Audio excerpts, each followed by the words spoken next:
क्या क्रिकेट में भी रिलीजन को लेकर डिस्क्रिमिनेशन होते हैं उसके सिलेक्शंस पे? अभी हाल की हम बात करें तो इंडिया की जो सेमीफाइनल में जीत दिलाई है जेमिना रॉड्रिक्स, वो एक क्रिश्चियन है। खुद जो फीमेल टीम की कैप्टन है हरमनप्रीत कौर, वो एक सिख है। और मेंस क्रिकेट टीम की जो अभी कैप्टन है शुभमन गिल, वो भी सिख है। तो इस पर आप क्या कहेंगे? देखिए ये अब भी पिछले कुछ दिनों से ये इस तरह के सवाल हैं। हालाँकि टीम तो बहुत सारी होती हैं, जैसे हॉकी की भी टीम भी है इंडिया में, फुटबॉल की भी टीम है। लेकिन आपने ये बात कह दी तो मैं आपको बता दूँ इंडिया के पास में एक बहुत शानदार कोच है, उसने भी जिताया इंडिया को। ये आपने अच्छा सब्जेक्ट बहुत ले लिया। अभी इंडिया की फुटबॉल टीम ने एक बहुत बड़ी जीत हासिल की है और इंडिया के जो फुटबॉल के कोच हैं, वो हैं खालिद समीर, वो मुस्लिम हैं। तो ये तो कई अर्थों में तो ये सवाल का जवाब है।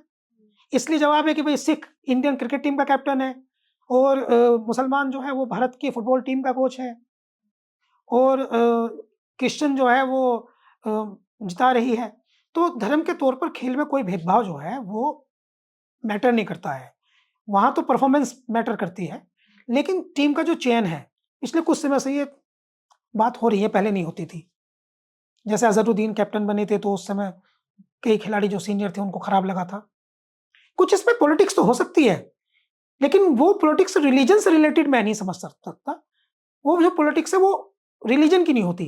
जैसे आप समझिए, एक पक्ष ये कहेगा कि गौतम गंभीर जो है वो भारतीय जनता पार्टी के सांसद रहे और वो इंडियन क्रिकेट टीम के इस समय मेंस क्रिकेट टीम के कोच हैं। भारतीय क्रिकेट वो भाजपा के लोगों को चुनना चाहते हैं। एक पक्ष, वो सरफराज खान को जानबूझ के नहीं चुन रहे, वो मोहम्मद शमी को जानबूझ के नहीं चुन रहे। वो मोहम्मद शमी और सरफराज खान को इसलिए नहीं चुन रहे क्योंकि वे दोनों मुसलमान हैं। एक पक्ष कहेगा, अब इसको मैं पलटता हूँ कहानी को, विराट कोहली और रोहित शर्मा को क्यों नहीं चुन रहे? विराट कोहली और रोहित शर्मा के रास्ते में क्यों कांटे बो रहे हैं? क्या विराट कोहली और रोहित शर्मा ही मुसलमान हैं? नहीं है। अब मैं इसको ये दूसरी कहानी है। गौतम गंभीर का देश भर में सबसे नज़दीकी व्यक्ति कौन है? इरफान पठान। इरफान पठान जो है वो गौतम गंभीर का बेस्ट फ्रेंड है। इरफान पठान को विराट कोहली और रोहित शर्मा की आलोचना करने के कारण ऑस्ट्रेलिया में, चूँकि रोहित शर्मा और विराट कोहली एक ही तरह के शॉट्स खेलते हुए आउट हो रहे थे, तो इरफान पठान ने कमेंट्री के दौरान ये कह दिया कि विराट कोहली बहुत बड़े खिलाड़ी हैं, लेकिन उनको इस बात पे वर्क करना चाहिए कि वो बाहर जाती हुई गेंद पर बार-बार बल्ला क्यों लगा रहे हैं? ये क्रिकेट है। जब उनको पता है कि वो इस पे आउट हो रहे हैं, ये गेंद उनको आउट कर रही है, तो ना लगाएँ बल्ला। छोड़ दें गेंद को, लेफ्ट कर दें। क्रिकेट में लेफ्ट करना होता है ना ऐसे। तो आपने एक बार खेलने की कोशिश की, खेल रहे हैं तो आपका बल्ला किनारा, बॉल आ रही है, बल्ला किनारे लग के विकेट के पास जा रही है, आउट हो रहे हैं आप। तो जब आप आउट हो रहे हैं, तो उसमें टेस्ट में ये होता है कि आप जैसे ही गेंद आए और आपको लगे कि ये ऑफ स्टंप से बाहर है और आपके विकेट तक तो आएगी नहीं, लेकिन अगर आपने बल्ला लगाया तो किनारा चला जाएगा, तो आप लेफ्ट कर दें। यानी बल्ला लेके ऐसे खड़े हो जाएँ, जाने दें। तो ये क्यों नहीं कर रहे हैं? ये इरफान पठान ने कहा। उसके बाद जो है वो रोहित शर्मा और विराट कोहली ने इरफान पठान की शिकायत कर दी और शिकायत करने के बाद इरफान पठान को कमेंट्री से हटा दिया। उन पर आरोप लगा कि उन्होंने जो आलोचना की है गौतम गंभीर के कहने से की। तो रिलीजन कहाँ रहा यहाँ? यहाँ एक्चुअली ट्रस्ट का इश्यू है। कौन मेरा आदमी है?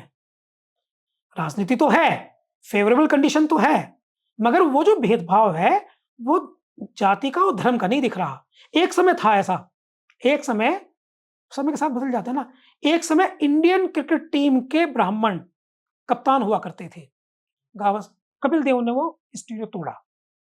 वेंग सरकार, सब गायकवाड़, गावस्कर, वो भी मुंबई लोभी का दबदबा था। मगर इंडियन क्रिकेट टीम के आज तक जो है वो 90% क्रिकेट कप्तान जो हैं वो ब्राह्मण बने हैं। रोहित शर्मा को भी आप कह सकते हैं। तो सौरव गांगुली को भी कह सकते हैं, राहुल द्रविड़ को भी कह सकते हैं, सचिन तेंदुलकर को भी कह सकते हैं और जो गैर ब्राह्मण कप्तान हैं उन पे तो कम ही नाम है। जैसे कपिल देव हैं, मोहम्मद अज़हरुद्दीन हैं, शुभमन गिल हैं। तो गैर ब्राह्मण कप्तानों के तो नाम जो हैं वो सिर्फ़ उँगलियों पे कम ही है संख्या में, लेकिन अधिकतर 90% कप्तान ब्राह्मण हुए हैं। तो एक समय जाति की बात करते थे, आप धर्म की बात करने लगे। जैसे जो सूटेबिलिटी होती है, लेकिन मेरा मानना ये है कि ये जाति और धर्म से ज़्यादा ये ट्रस्ट का इश्यू है, ट्रस्ट का।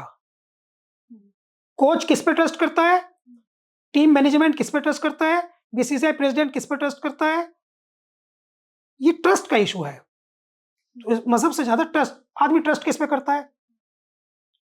जैसे ट्रस्ट मैं ट्रस्ट आप पर करता हूँ, आप ट्रस्ट किसी और पे करती हैं, ये ट्रस्ट का इशू है, जी। भरोसा।